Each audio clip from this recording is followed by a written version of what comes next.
Bismillahirrahmanirrahim. Assalamualaikum warahmatullahi wabarakatuh.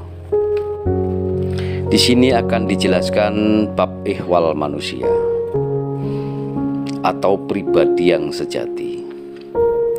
Di dalam istilah Jawa disebutkan insun sejati, yaitu sang sejatinya manusia yang berasal dari Allah dan akan kembali kepada Allah. Inna lillahi wa inna ilaihi raji'un, yang disebutkan dalam Al-Quran, ruh min ruhi, surat Al-Hijr ayat 28-29. Pribadi yang sejati ini selaras dengan fitrah Allah. Ihwal manusia memiliki tahapan 3 dimensi, yaitu dimensi pertama, kedua, dan ketiga. Dimensi pertama memuat jasad raga atau jasad tubuh yang memiliki kesamaan dengan kehidupan binatang dan tanaman, yang di dalamnya mengandungi zat mineral dan darah yang berperi kehidupan, identik dengan kaum primitif, oleh sebab belum memiliki perkembangan mental dan akal. Dimensi kedua memuat akal, pikiran, perasaan, hati, dan hawa nafsu. Dimensi ketiga adalah ruhaniyah yang memiliki jiwa. Itulah yang disebut insun sejati atau pribadi yang sejati, yang selaras dengan fitrah Allah. Dialah sang pribadi yang memiliki kekuasaan atas dimensi pertama dan kedua. Dimensi pertama dan kedua merupakan alat atau instrumen sang akunya manusia atau pribadi yang sejati.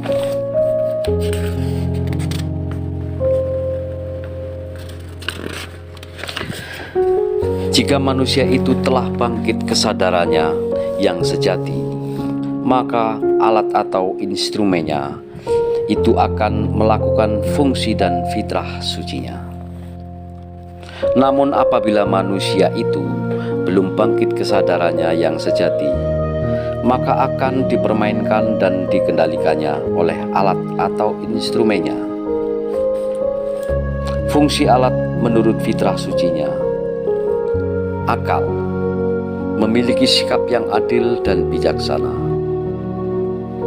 pikiran, timbulnya ide-ide baru, adanya inovasi, menciptakan perbaikan-perbaikan dari yang biasa menjadi yang terbaik; perasaan, yaitu olah rasa, rasa yang dapat merasakan halnya orang lain, sehingga memiliki sikap yang arif, tulus, dan ikhlas. Hati, istilah hati memiliki dasar membolak-balik. Jika akan melakukan sesuatu dengan olah hati, menimbang baik dan buruknya, sehingga perbuatannya itu mendapatinya hasil yang tepat dan bersahaja. Hawa nafsu. Hawa nafsu adalah penyemangat, support motorik, memiliki rasa optimis dalam hidup, semangat dalam bekerja, semangat untuk jujur, teguh dalam pendirian, tidak mudah mengeluh. Akan tetapi apabila manusia itu belum bangkit kesadarannya yang sejati, maka alat itu akan memperdaya manusia itu sendiri. Jika yang dominan akalnya, maka seseorang itu gemar akal-akalan, curang, culas, dan menipu. Jika yang dominan pikirannya, maka seseorang itu panjang angan-angan, senang berhayal, senang dengan dunia klinik, pemalas, gemar membual, ingin hidup sukses akan tetapi malas bekerja.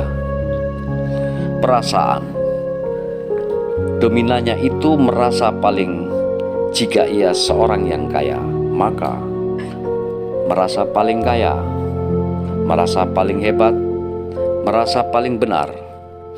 Jika ia orang taat beribadah, maka ia merasa paling soleh.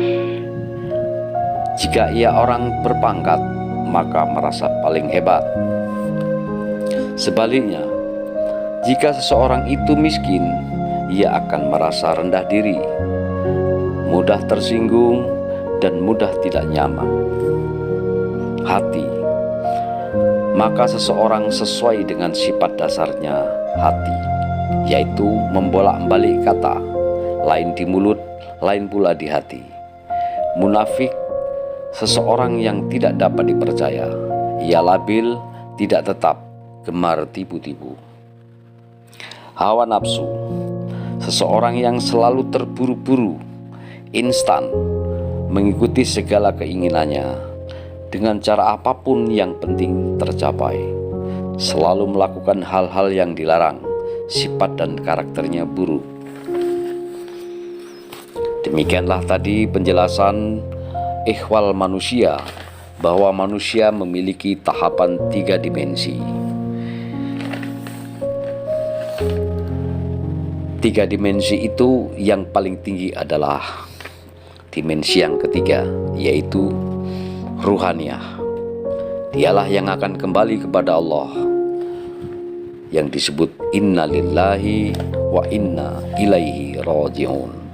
Namun apabila seseorang itu belum bangkit kesadarannya, maka seseorang dalam permainan alat-alat atau instrumennya. Demikianlah, semoga para sahabat kawan dapat memahami dan kita petik hikmahnya.